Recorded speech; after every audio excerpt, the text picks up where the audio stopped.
Okay, this is just an experiment where I'm taking a little piece of a crowbar, a little handheld crowbar, and I just put an alligator clip on it, and I'm holding it over the coil. Um, so this is basically like a Wise probe, homemade Wise probe, and it's basically free. I don't quite understand how the waveform looks here. What's this is second coil. That was the first before. Trying to hold it over the same spot if I can.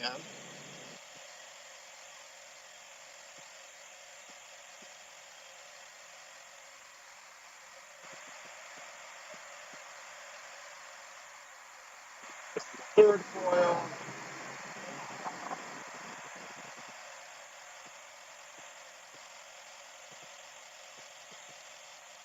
Kind of moving it. I try not to move it around. I keep it stable in the same spot more or less. And here's the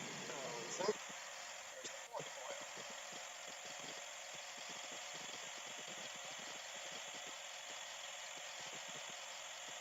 That's pretty interesting.